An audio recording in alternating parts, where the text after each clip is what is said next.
On today's episode.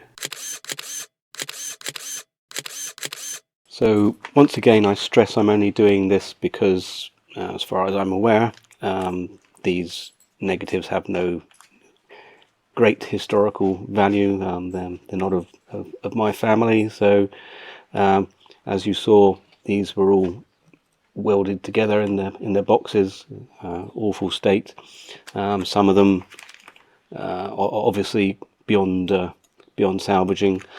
Others, not sure if we can make this out on the camera. There's a little boy there with his pet rabbit. Now the issue seems to be that a lot of these, this is clearly the emulsion side. These were stored with some of them with the emulsion sides together, which has caused them to stick over time. There are also some gelatin type negatives. What have we got there? Rather nice cottage in the country. Some of those will appear to be salvageable as well. Now these are obviously still stuck together. Now it is possible with a very thin sort of razor blade type knife edge. I've found that if we can find a way in,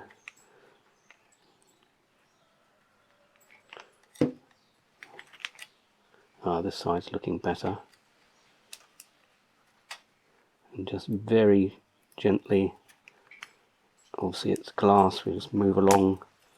You heard that little click possibly, and it looks like the same cottage again. So it is possible. Where are we? That's the emulsion side. It is possible to get these apart just with a modicum of care.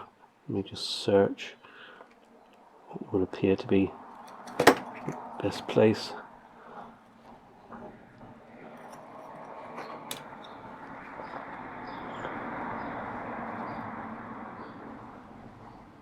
I'm doing this outside, obviously you can hear the traffic noise. Well, such traffic as there is.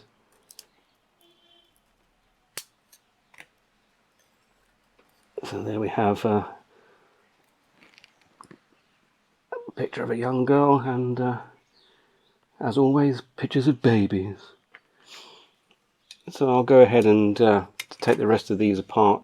So in the first video I made this light box to be able to photograph these old glass negatives, and in this video I'm just going to do a little bit of cleaning and then show you the setup to take the photographs.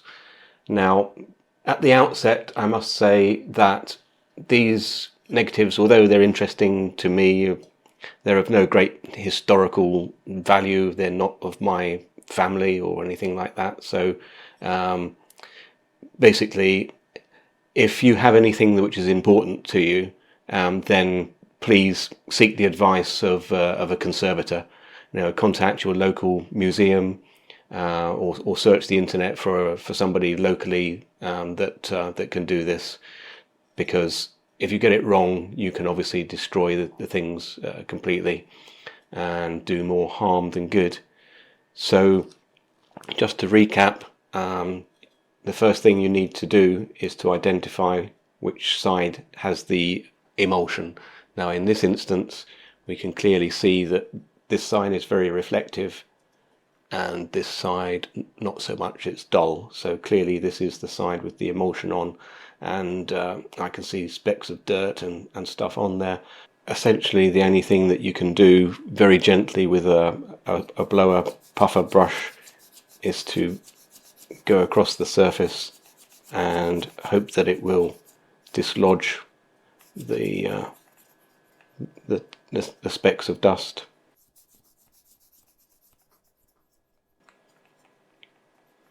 So other than that, you should leave well alone. In some instances you could say run this under tap water briefly, but generally speaking, leave well alone on that side. On the actual glass side, then we can use a slightly different technique. It will be difficult to see on camera, but this is quite filthy. So all I have is a bowl with some lukewarm water and just a dash of dishwasher soap, washing up liquid, Dove, call it what you will. And on this side we can wipe away, and you can see the grime of, maybe not centuries, but maybe 1 century coming away there.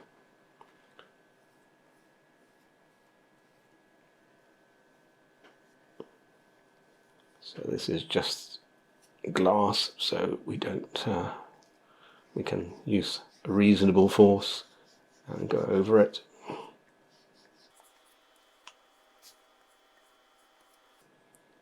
Okay, so that's got the worst of it off.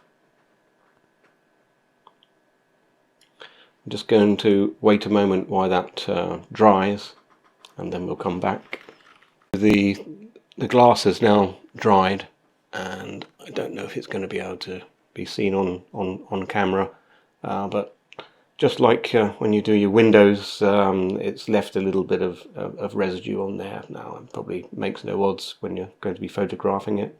But another thing that you can do is, in my case, it's IPA in here, isopropanol. So just a light squirt with that and a clean piece of cotton. We can go over the glass. I must emphasize the glass side only. I think you'll only do this once on the emulsion side. And now that dries almost instantly, and again, I'm not sure if it's quite clear to me that the streaky marks left by the washing have gone. So now we can move on to photographing the plate, and obviously to get things the right way round, you won't probably be able to see it very well, but here we have a very strange, I'm very keen to see this when it's photographed. We have a gun-toting lady. Quite what that's about, I don't know. It seems like almost a military uniform, and obviously she's right-handed, so she's standing holding the gun in the correct fashion, shall we say. It's an interesting fashion accessory. Here's the general arrangement of the setup. I've put my DSLR up on its tripod, and I've leveled the light box on the workbench, and similarly I've made sure that the camera is parallel with that. Here we can see the light box itself set up, and I've made these L-shaped cards. This arrangement, I found a website which I'll link to down in the description, as always. Read that, and some very useful tips for setting this up. So those are just to mask off the surrounding area, so that the camera has less problems with the exposure. With regards to the camera itself, I've put a nifty 50 lens on here. So this is a fixed lens. It's not, you can't zoom it. So when we change to the different size negatives, we will have to move the column up and down to get that in the frame. So we're pretty much good to go now. On the other website, you'll see that he recommends to set an f number of 5.6, and then obviously depending on the slide itself, you will check with your camera what the correct exposure will be. The best thing to do is either to put it in auto mode or put it into aperture priority first. Find out what speed it should be set at, and then put the settings to manual. That way then nothing will change. We're ready to take the shot now. So the camera has been set to f5.6, and I've checked the exposure, and it's a 60th of a second, because this particular negative is quite dense. We're in the dark here because again, the advice is the only source of illumination to be the light box itself. That way you're not going to get any extraneous reflections from other light sources. So we're good to go. Now set the camera up to manual, focus, and take the shot. Here I've loaded the negative into program XNView, and there'll be a link in the description to this as well.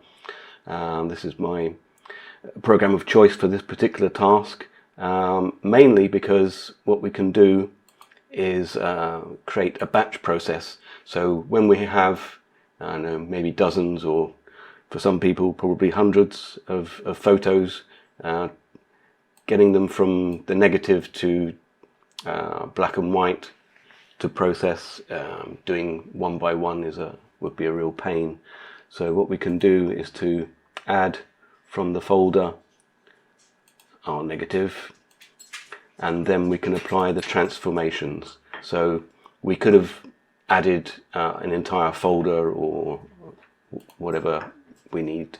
So the first thing to do, well, this is my choice anyway, is to convert to grayscale. So we add that, and the second thing that we want to do is in the map is to make it a negative.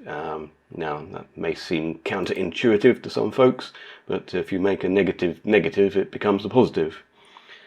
Am I sure? Yes, I'm positive. And we can make a script out of that, and you can choose other features as you wish. But if we just press go on that now and go back to our original folder, we can see that it has produced a nice positive for us. Now, I'm 99% sure that this lady is the same as the one that was playing the piano in the original video that I did, which makes things even stranger for me. I mean, this is one of the fascinations of these things. You just have no idea exactly what was going on. You can see the house in the background is a very grand affair, and we saw inside with her playing the piano. Let's just find that photo. I would say it's like, you could look at the hairline and such like. So quite what the story is, I have no idea, because this picture here, okay, it appears to be a military uniform, but there's no insignia, no badges, nothing. It's very strange. One thing is for sure, I wouldn't argue with her.